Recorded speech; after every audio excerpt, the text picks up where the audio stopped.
8 फरवरी अवामी फैसले का दिन है। पाकिस्तान में 12वां जनरल इलेक्शन होने जा रहा है, जिसमें मुल्क के लिए 24वां प्राइम मिनिस्टर और 16वीं नेशनल असम्बली इलेक्ट होगी। ये अवामी फैसले का दिन है। अवाम ने फैसला करना है अपने मुस्तकबिल के बारे में। आइए अपने वोट के बारे में जानिए। वोट को इज़्ज़त दें, वोटर को इज़्ज़त दें, अपनी पॉलिटिकल पार्टी को इज़्ज़त दें और अपने सियासतदान को इज़्ज़त दें। ये मौका है अकाउंटेबिलिटी का। इससे पहले अपने वोट के बारे में जानने के लिए 8300 पर मैसेज करें अपना शनाख्ती कार्ड नंबर और जानिए आपका सिलसिला नंबर क्या है और आपका पोलिंग स्टेशन किधर है। वोट एक इमानत है, वोट फ़र्ज है, इसको आप वक्त पर दीजिए। और ये जो पहले आपके सामने नैरेटिव्स आ रहे हैं कि सिलेक्शन हो गई है, फलां पार्टी सेलेक्ट हो गई है या प्री पोल रिगिंग हो गई है, ये मफरूज़े हैं या हैं भी, तो इसको आपका वोट चेंज कर सकता है। पाकिस्तान में 12.5 करोड़ वोटर हैं, 127.5 मिलियन, जिसमें 46% फीमेल और 54% मेल वोटर हैं। अगर देखा जाए तो new voter 23.5 million new voter 2018 के बाद रजिस्टर हुए हैं।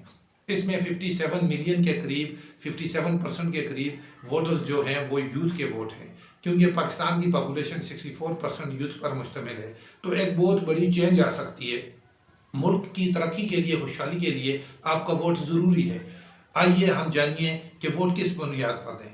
अपनी पॉलिटिकल पार्टीज देखें, जिसको भी आप वोट देते हैं उनका मंशूर पढ़िए, दूसरी पार्टीज के साथ कंपेयर करें, उनकी मंशूर की समरी पढ़ लें कि वो आपके लिए क्या करने जा रहे हैं। क्या वो आपके ह्यूमन राइट्स की प्रोटेक्शन कर रहे हैं, आपके फंडामेंटल ह्यूमन राइट्स के लिए पॉलिसीज़ हैं, इकोनॉमिक पॉलिसी क्या है, सोशल पॉलिसी क्या है, पॉलिटिकल स्टेबिलिटी के लिए क्या पॉलिसी है, इंस्टीट्यूशनल रिफॉर्म्स के लिए क्या पॉलिसी है, इलेक्टोरल रिफॉर्म्स के लिए क्या पॉलिसी है, digital policy, gender policy, environmental policy, और इसी तरह आपकी जुडिशल सिस्टम में जो रिफॉर्म्स लानी है, लीगल कॉन्स्टिट्यूशनल रिफॉर्म्स, ये सब चीज़ें आपके मुल्क को रिक्वायर हैं। हमारा मुल्क बहुत से मसाइल का शिकार है, सिक्योरिटी थ्रेट्स भी हैं, नॉन ट्रेडिशनल सिक्योरिटी थ्रेट भी हैं। सस्टेनेबल डेवलपमेंट गोल्स में हम बहुत पीछे हैं, ह्यूमन डेवलपमेंट में हम बहुत पीछे हैं। सस्टेनेबल डेवलपमेंट गोल के लिए क्या पॉलिसी है और उसको किस तरह इम्प्लीमेंट करेंगी। अपने नुमाइंदे के बारे में जानिए, उसकी अकाउंटेबिलिटी कीजिए, उसका मंशूर जानिए। अब पार्टीज़ को देखिए, जिस पार्टी को भी वोट देते हैं इतना वोट दें कि रिगिंग के चांसेस कम हो जाएं, टर्नआउट ज़्यादा हो। माजी का टर्नआउट देखें तो 2018 में 51% था, 2013 में आपके पास 53% था। ओवरऑल आपका जो टर्न आउट है पिछले तमाम इलेक्शन को देखें तो एवरेज 50% निकलती है। तो ये टर्न आउट उस वक्त ज़्यादा होगा जब आप सब लोग वोट पर यकीन करेंगे और वोट को देंगे, वक्त पर जाके वोट पोल करेंगे। और वोट की प्रोटेक्शन कैसे करेंगे, वो पॉलिटिकल पार्टीज़ का काम है, उनके पोलिंग एजेंट का काम है। वोट की काउंटिंग अच्छी हो और इंस्टीट्यूशन जिनके ज़िम्मे ये जिम्मेदारी है, जैसा कि इलेक्शन कमीशन ऑफ पाकिस्तान है और एडमिनिस्ट्रेशन, मैनेजमेंट और सिक्योरिटी फोर्सेज हैं, ये सब ने मिलकर अवाम के मैंडेट की इज़्ज़त करनी है और उसको प्रोटेक्ट करना है। इस सिलसिले में जितना अच्छे तरीके से इलेक्शन होगा, फ्री एंड फेयर इलेक्शन होगा और मुल्क का जो सियासी बुहरान है वो ख़त्म होगा और मुल्क में इकोनॉमिक स्टेबिलिटी आएगी। क्या आपकी पॉलिटिकल पार्टी के पास इकोनॉमिक पॉलिसी है, वाटर पॉलिसी है, आपके पास पावर्टी, मुल्क में बिलो 40% लोग पावर्टी हैं, उनके लिए क्या है, अनएम्प्लॉयमेंट को किस तरह एड्रेस करेंगे, एजुकेशन के लिए क्या काम करेंगे, हेल्थ रिफॉर्म्स किस तरह करेंगे। ओवरऑल इन सब चीज़ों को देखें। यूथ के लिए उनकी क्या पॉलिसी है, डिजिटल इकॉनमी का दौर है, नॉलेज इकॉनमी का दौर है, ब्लू इकॉनमी का दौर है, हमारे इतने नेचुरल रिसोर्सेज हों उनको किस तरह ये यूटिलाइज करेंगे।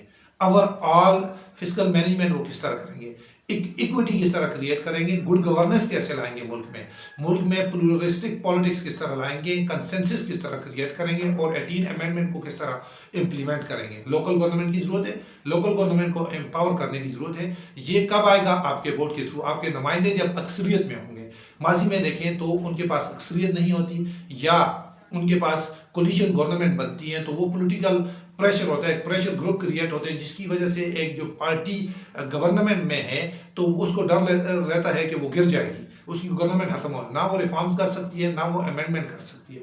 इसके साथ साथ ऐसी पॉलिटिकल पार्टी हो जो आगे जाकर एक कंसेंसस क्रिएट करे और नेशनल इंटरेस्ट पर अपोजिशन को भी एतमाद में ले। और क्योंकि वो भी पाकिस्तानियों के वोट से आए हैं, नेशनल इंटरेस्ट पे कंप्रोमाइज ना हो, इंडिपेंडेंट फॉरेन पॉलिसी हो, साउंड इकोनॉमिक पॉलिसी हो, एक मुल्क की डायरेक्शन को ठीक कर ले, जिसमें ताकि मुल्क में एक इंक्लूसिव कल्चर हो, एक पॉलिटिकल कल्चर हो जिसमें डेमोक्रेटिक कल्चर हो। اوور اگر آپ سسٹم سے ناراض ہیں، اگر سسٹم میں چینج لانا چاہتے ہیں تو یہ آپ کے ووٹ سے آئے گا، آپ کا نمائندہ اسمبلی میں جائے گا اور وہ اس کے لیے پالیسی پیش کرے گا اور پھر لا بنیں گے اور امینڈمنٹ ہوگی، تب جا کے ملک میں چینج آئے گی۔ تو آپ کا ووٹ چینج کر سکتے ہیں، vote for Pakistan, vote for change, vote for human rights, vote for your own right, vote for your future. تو یہ سب چیزیں 8 فروری کو ڈیسائیڈ کریں گی کہ آپ نے ملک کے لیے کیا کرنا ہے، اپنے لیے کیا کرنا ہے، اپنے فیوچر کے لیے کیا کرنا ہے۔ تو ہمارے ملک میں تقریباً 90,000 کے قریب پولنگ اسٹیشن ہیں، جس میں آدھے سینسٹیو ہیں، تقریباً 27,000 کے قریب سینسٹیو ہیں اور 18,000 کے قریب ویری سینسٹیو ہیں، زیادہ سینسٹیو ہیں۔ اس کے علاوہ ہمارے ملک میں جو مسائل ہیں جیسا کہ ٹیررزم کا ایشو ہے یا سیکیورٹی کے ایشوز ہیں، تو ملک میں آپ نے ووٹ دینا ہے، جس پارٹی کو بھی دیتے ہیں دوسری پارٹی کی احترام کریں، ان کے آئیڈیاز کو، ان کے ورکر کی رسپیکٹ کریں، ڈفرینس آف اوپینین ہوتا ہے، ہم سب لوگ پاکستانی ہیں، پارٹیز بھی پاکستانی ہیں اور ہم سب لوگوں نے ایک ہی جگہ رہنا ہے۔